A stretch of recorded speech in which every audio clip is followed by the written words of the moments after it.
Dollar US, la haute finance reste baissière et ne renverse pas la vapeur. Tour d'horizon des paires majeures en dollars, j'ai bien dit toutes. Contenu de cette vidéo, première partie, oui, les institutionnels restent selon les toutes dernières données baissiers sur le dollar américain face à un panier de devises. Deuxième partie, analyse technique sur tous les horizons de temps du dollar US face à un panier de devises. Troisième partie, attention, ce jeudi 22 janvier, retour de l'inflation US PCE avant la fête du 28 janvier. Quatrième partie, j'ai bien dit, tour d'horizon de toutes les paires majeures en dollars. Sur le plan technique et fondamental, je vous donne mon positionnement sur l'USD CHF, l'USD Yen, l'USD CAD, le NZD USD, le GBP USD, l'euro dollar et l'AUD USD. Chers amis, bienvenue, nouvelle édition du Fast and Forex.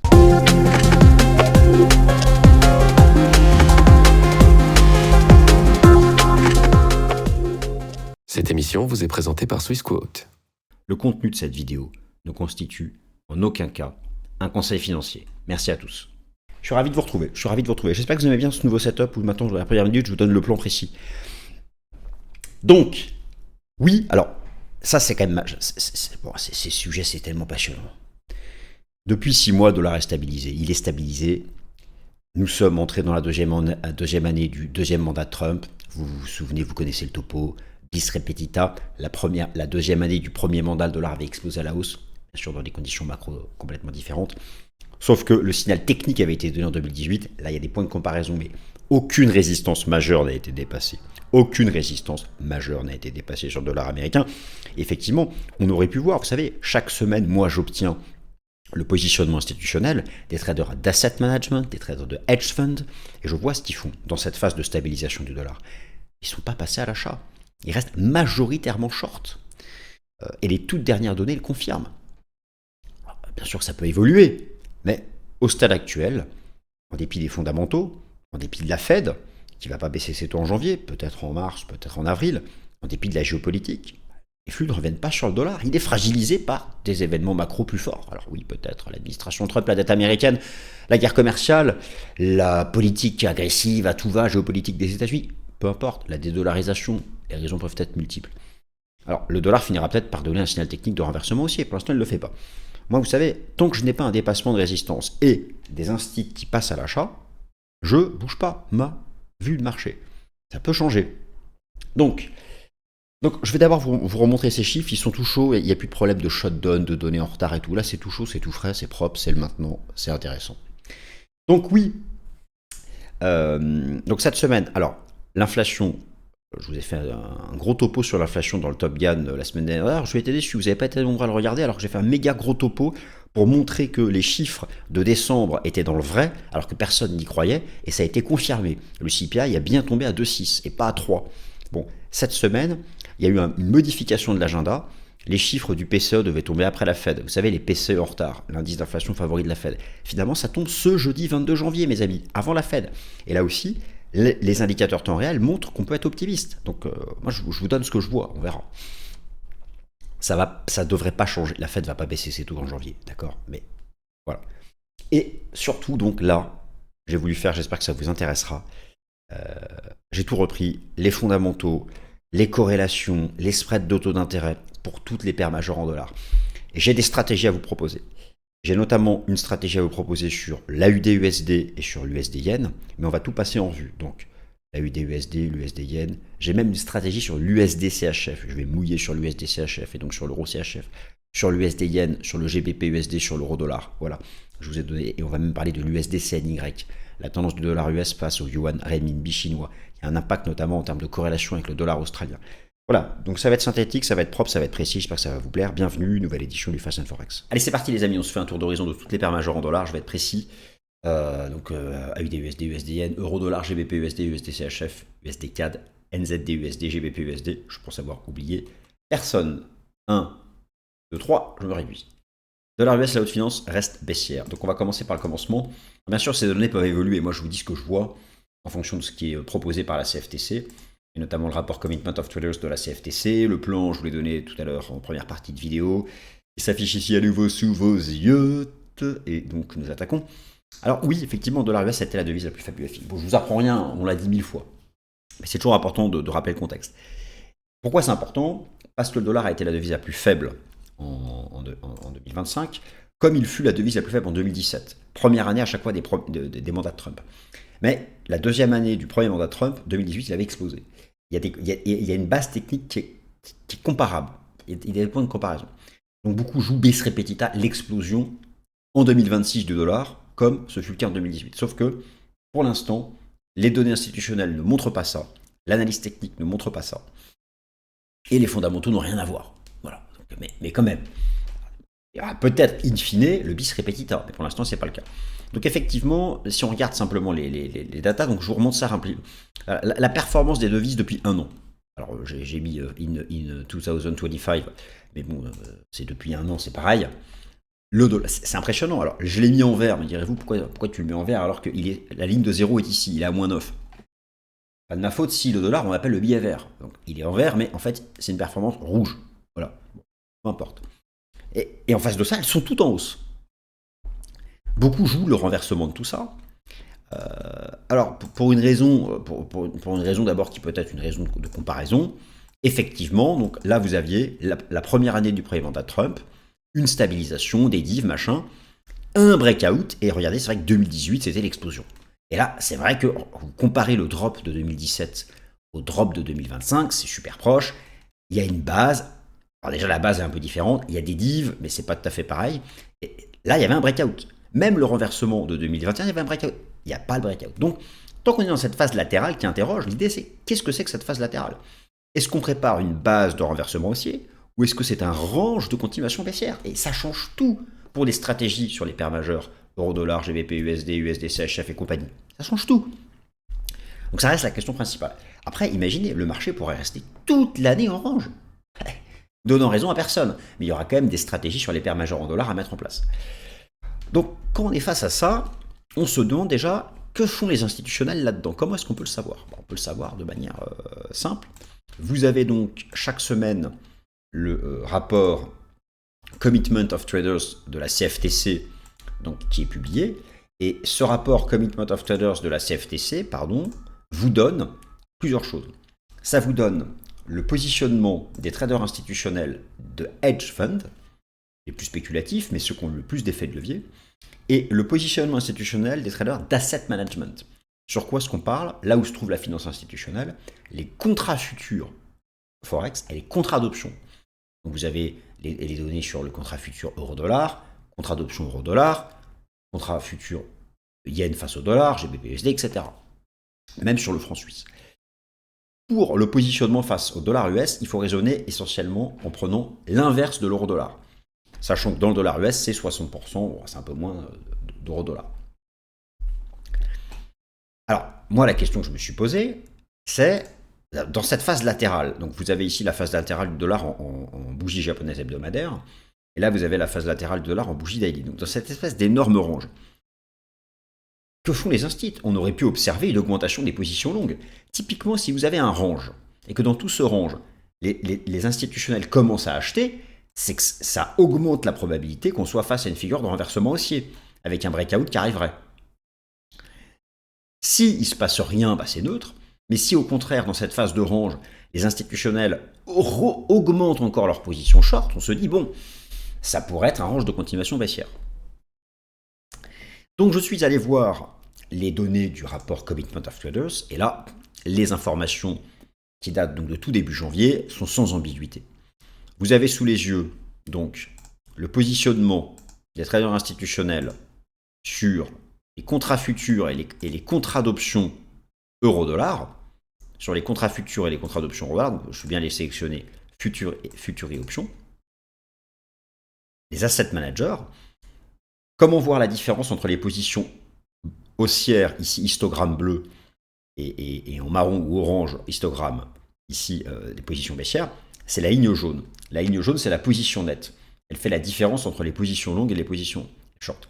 Si la ligne jaune est haussière, c'est qu'il y a de plus en plus d'acheteurs euro-dollar, donc de vendeurs dollars. Et là, regardez, incroyable. Dans tout le range qu'on fait, la position nette a réaugmenté. Nouveau record, d'ailleurs, des positions longues. Les positions short sont stables, mais la position nette a augmenté. Donc, dans ce trading range, les traders d'asset management ont augmenté leur position short. Allons voir ce qu'ont fait les traders de hedge fund. ils ont fait pareil. Alors là, quand même, donc, les données sont résumées ici sur ce graphique. Donc ici, vous avez le pourcentage de traders institutionnels, asset management plus hedge fund qui sont haussiers et baissiers. Et ce qu'on constate sur l'euro-dollar, c'est que le signal de vente est donné lorsque ça passe sous 50%. Regardez ici, c'était sous 50%, ça validait le double top. Ou encore ici, voilà, sous 50%, ça validait la phase de baisse. Mais là, ce pourcentage d'institutionnels à l'achat continue d'augmenter. C'est le pourcentage d'institutionnels ici qui est bullish. Ils sont plus de 68% de bullish et ça continue d'augmenter. Donc, alors là c'est sur l'euro-dollar, donc pour raisonner à l'envers sur le dollar US. Donc ça veut dire que c'est bearish pour le dollar US, vous me suivez bien. Alors, moi je vous dis ce que je vois.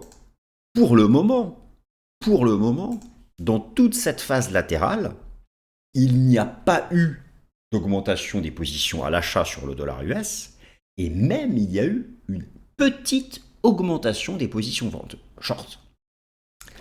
Donc, on a quand même une différence notable avec ce renversement haussier de 2018 et celui-ci de 2021, où non seulement ici, le positionnement institutionnel évoluait, et il y avait le breakout. Là, pour le moment, je dis bien, nous n'avons ni breakout, ni modification du positionnement institutionnel. Première base, donc, ça c'est la première base. Ensuite, on va voir donc pour les paires majeures en dollars. Alors, le dollar américain, effectivement, ne dépasse pas de résistance sur le plan technique, donc on vient d'en parler, mais je vais vous remontrer ça de manière plus précise, en faisant un tour d'horizon de tous les horizons de temps. C'est bien ce que je viens de dire là. Donc, je passe en bougie mensuelle. En bougie mensuelle, j'y ajoute les enseignements du système Ishimoku. Bon, pour l'instant, selon Ishimoku mensuel, tant qu'on est sous 102 points, c'est bearish. Il n'y a pas de sujet. En données hebdomadaires, d'ailleurs, regardez ici, regardez le renversement haussier de 2021. C'était bien lorsqu'on sortait par le haut du Kumo Weekly.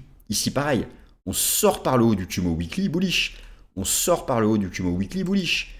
Là, on n'est même pas dedans. Donc, en Ishimoku Weekly et Monthly, tant qu'on est sous le Kumo, c'est bearish. Peut-être qu'on entrera et qu'on sortira, mais pour le moment, c'est pas le cas. Pour le moment, c'est pas le cas, et de toute façon, même au-delà d'Ishimoku, on peut juste faire le chartisme. On voit bien que la ligne de coup est ici. Si vous voulez avoir le même signal qu'ici et qu'ici, il faut dépasser cette résistance. Bon, pour l'instant, alors le marché teste, vous voyez, il y a eu des tests de la résistance pivot, mais elle n'est pas dépassée. Si bien sûr, à un moment ou à un autre, quelque part cette année, j'ai un breakout et qu'en même temps, la position nette repart à la baisse, cette fois-ci, j'ai le signal et je sais qu'on ira ici. Voilà, et ça permettra, et ça changera tout pour les stratégies sur les paires majeures en dollars. Donc au stade actuel, vous n'avez pas de signal majeur de renversement haussier sur le dollar américain face à un panier de devises. Jeudi 20 janvier, attention, le grand retour de l'inflation US PCE. Alors, je vous rappelle que la Fed s'exprime le 28 janvier. Beaucoup pensaient que l'inflation était encore à 3%. Les indicateurs d'inflation temps réel, mon Top Gun il y a 10 jours, montraient que ce n'était pas le cas. Le CPI de décembre a montré qu'on était plus à 2,5 qu'à 3. Et là, les chiffres de la semaine dernière ont confirmé que le core CPI était à 2,6. Maintenant reste la question du PCE, qui est l'indice d'inflation favori de la Fed.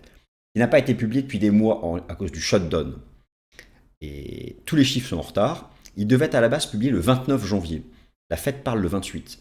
L'agenda a été mis à jour et désormais ces chiffres seront publiés jeudi 22 janvier, donc cette semaine, ce qui permet d'avoir les données avant la Fed. Et la Fed pourra donc les utiliser dans l'analyse qu'elle va proposer fin janvier. Là aussi, comme pour le CPI, les indicateurs d'inflation temps réel permettent d'être optimistes. Donc, si cet optimisme est confirmé, naturellement que ça a un impact sur le dollar, notamment via les spreads de taux. Je vous montre à nouveau où se trouve le PCE selon Trueflation. Non seulement il est sous 2, et c'est même pas qu'il est à 2,5, il est à 1,90, toujours en tendance baissière. Alors, le PCE ne va pas tomber à 1,90 cette semaine, puisque ce sont des chiffres en retard qui portent sur des périodes en retard. Ça porte sur la fin de l'année dernière. Donc attention, même je crois que ça s'arrête à fin novembre. Donc il y a des décalages. L'inflation officielle est complètement décalée. Pour que ce que vous avez sous les yeux arrive dans l'inflation officielle, il faut encore compter 3-4 mois. Mais comme le marché est toujours dans la projection, en tout cas, donc pour le PCE, et si vous tenez compte aussi du PPI, des prix à la production donc, qui ont été publiés la semaine dernière, on peut relativement être optimiste pour ces chiffres du 22 janvier. En tout cas, attention, il s'agit ici du temps fort fondamental de la semaine. Et donc nous en venons au tour d'horizon fondamental et technique des paires majeures en USD. Donc là, chers amis, je vais vous donner mon point de vue technique et fondamental sur l'AUD-USD, sur le NZD-USD, sur l'USD-Yen, sur l'USD-CAD, sur le GBP-USD, sur l'euro-dollar, et je vais même vous dire ce que je pense de l'USD-CHF. La base, bien sûr, alors, elles ont toutes des corrélations, des choses différentes, c'est ce qu'on va regarder. Mais la base, bien sûr, ce sont les perspectives de politique monétaire. Pour la Fed, vous avez compris qu'il y a un processus de baisse de taux, d'augmentation du bilan de la Fed, ça devient de plus en plus accommodant. Il y a le débat de savoir quand est-ce qu'elle va reprendre la baisse du taux d'intérêt des fonds fédéraux, pas en fin janvier, peut-être mars, plus probablement avril, ça va dépendre de la macro. Face à ça, vous avez beaucoup d'autres banques centrales qui ont, elles, baissé les taux et qui ont terminé de les baisser.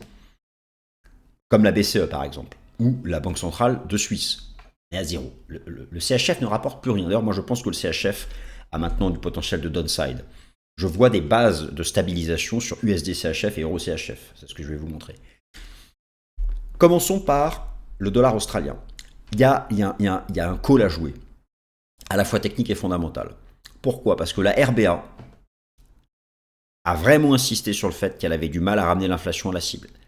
La RBA a indiqué que son cycle de baisse de taux était terminé et qu'elle envisageait peut-être même de réaugmenter un peu les taux. Donc, là, c'est intéressant. Il y a plusieurs choses qui soutiennent le dollar australien. Vous avez tout d'abord les spreads de taux. Donc, tout est résumé ici. Regardez, vous avez ici les spreads de taux du dollar, le taux à 2 ans face aux autres pays pour le taux à 2 ans. Et bien, regardez, le taux à 2 ans américain face aux 2 ans australiens, moins 0,48. C'est-à-dire que le taux australien est supérieur au taux américain. Et oui, les taux du marché australien ont remonté avec ce discours de la RBA, la Banque de réserve d'Australie, qui envisage potentiellement de réaugmenter les taux. C'est d'ailleurs parmi toutes les devises majeures, c'est là où on a le spread le plus en faveur, en défaveur du dollar et en faveur de la devise de contrepartie. USD 0,2Y moins AUD 0,2Y moins 0,48. Donc le taux à 2 ans australien est supérieur de 0,48. Donc déjà, on a un spread de taux ici qui est favorable au dollar australien. Vous avez une RBA qui ne baissera plus ses taux cette année et qui pourrait les augmenter, l'augmenter à nouveau. Vous avez une corrélation positive entre le dollar australien et le yuan renminbi. Et ça, je vous l'avais montré et je suis assez content parce que ça a bien fonctionné. Eh bien, regardez comme le yuan, j'avais mis la flèche quand on était là. Le yuan n'arrête pas de se renforcer.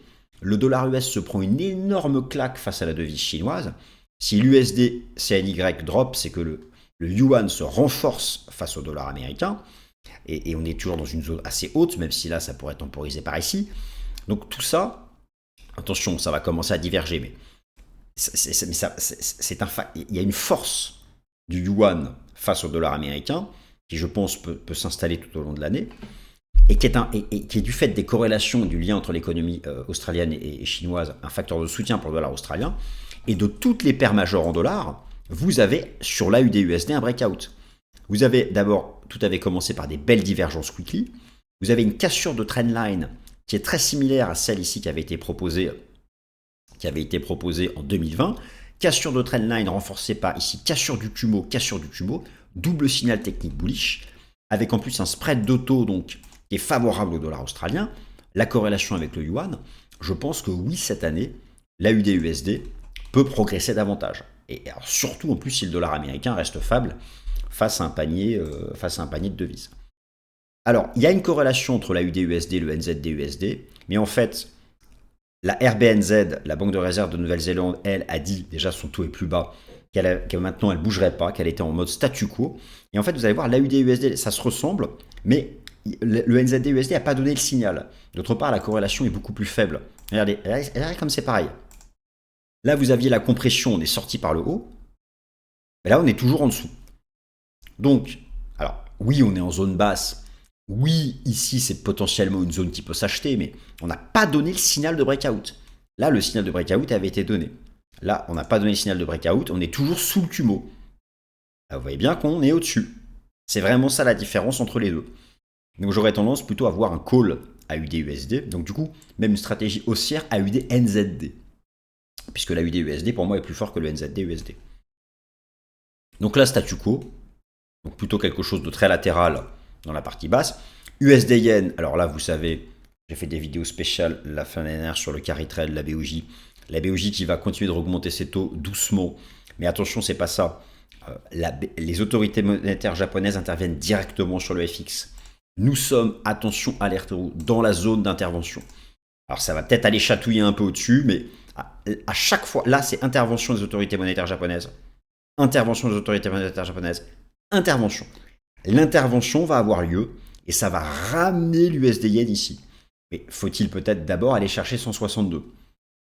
On commence un peu, voilà, on n'est pas encore en extrême. Donc, dans la bande 160-162, il va falloir vraiment surveiller un retournement potentiel ici de l'USD-Yen, avec en plus donc la BOJ qui normalise petit à petit, même si le spread de taux reste quand même largement en faveur du dollar US lorsque l'on compare face au Yen. Il n'y a que deux monnaies qui ont des taux plus élevés que les States, c'est le dollar australien et le GBP, la livre sterling. Enfin, la livre sterling, c'est à peu près équivalent. Alors effectivement, le GBP USD, bon, eux, ils ont encore un problème d'inflation, mais au final, donc les taux sont encore plus élevés que la BCE, par exemple. Alors, la livre sterling peut être parfois sous pression de la macro britannique, de la dette britannique, mais au final, vous avez une paire de devises qui monte un peu en crabe, de manière très lente. Mais voilà, je pense que petit à petit, on devrait être capable de rejoindre les 1,39, les 1,40. Ça peut prendre du temps, peut-être même plus un an et demi. Hein. Mais tant qu'on est au-dessus de tout ça, on voit que ça se reprend. Il y a encore de l'upside. Donc, voilà, c'est pas conviction forte, mais c'est une tendance haussière à faible pente. Alors, par contre, attention pour l'USD CAD, le CAD statu quo, les taux ont baissé, etc. Le CAD est sous pression des taux plus bas que des taux US, les taux canadiens. Et le CAD est globalement sous pression d'un prix du pétrole qui, oui, il y a de la géopolitique, mais qui est quand même en zone basse. Donc, d'un point de vue monétaire, il n'y a pas de raison que le CAD soit soutenu. Et d'autre part, lorsque vous regardez simplement le graphique de l'USD CAD, c'est une belle tendance haussière, elle est bien foutue. Là, vous avez une trendline qui est régulièrement payée. Moi, je pense que ça peut se poursuivre et derrière, revenir chercher les 1,45, 1,46, mais de manière très lente. Donc voilà, vous avez vraiment une belle tendance haussière, multi-trendline. Je pense qu'on pourra revenir retester cette zone. Donc là, c'est aussi des éléments propres au Canada qui mettent la devise sous pression. Donc plutôt un biais bullish sur l'USD CAD. Alors, la BNS, le CHF, oui, le CHF, devise la plus forte l'année dernière. Oui, le franc suisse, la stabilité, la Suisse, etc. Sauf que ça rémunère zéro. Le franc suisse rapporte zéro, à part la stabilité. Son spread, regardez, le dollar rémunère 3,5 points de pourcentage de plus que le franc suisse. Moi, quand je regarde l'USD CHF, je me dis ça botomise. On est sur cette zone ici, en données mensuelles, on voit bien, c'était ce cours de clôture. On est sur cette zone-là, ça commence un peu à diverger. Les institutionnels, je suis allé regarder, les institutionnels sont archi sortent sur le franc suisse. Ça rapporte zéro. Je ne serais pas surpris qu'à un moment ou à un autre, l'USD CHF puisse faire un rebond. Et du coup, de la même façon, l'euro CHF qui est en train de quitter cette compression, elle soit capable au moins petit à petit de remonter vers 0,95, peut-être à un moment ou à un autre revenir à la parité. Voilà. Et alors justement, tout ça, je pense que c'est très lié à l'euro-dollar. Comme je vous ai montré, pour le moment, les institutionnels restent à l'achat de l'euro-dollar. C'était la première partie de la vidéo. Et sur le plan technique, le cours de l'euro-dollar reste bullish tant qu'il se maintient au-dessus du support des 1,1495. Donc voilà, c'est ce gros niveau-là, vous voyez, tant qu'on est au-dessus de cette zone, dans cette pattern, ça reste bullish. Voilà, moyenne mobile à 200 jours, le niveau d'un 14,95, on voit bien le gros support ici. Tant qu'on est au-dessus de ça, c'est bullish. Tout ce qu'on peut dire. Si on casse, ça va retracer un 12, mais pour l'instant, les signaux à notre disposition montrent que c'est un support qui reste solide, le niveau des 1,1495. Voilà, chers amis, eh bien, ainsi s'achève cette nouvelle édition du Fast and Forex. J'espère qu'elle vous a plu. Et moi, je vous remercie de votre attention. Bonne semaine. Ce contenu est informatif et éducatif destiné aux personnes connaissant les marchés financiers. Il ne constitue pas un conseil en investissement, juridique ou fiscal. Le trading et l'investissement comportent des risques, notamment la perte de capital. Les CFD et actifs numériques sont volatiles et ne conviennent pas à tous. Swissquote décline toute responsabilité quant à l'exactitude du contenu ou aux pertes liées à son usage. Produits et services disponibles selon la législation en vigueur.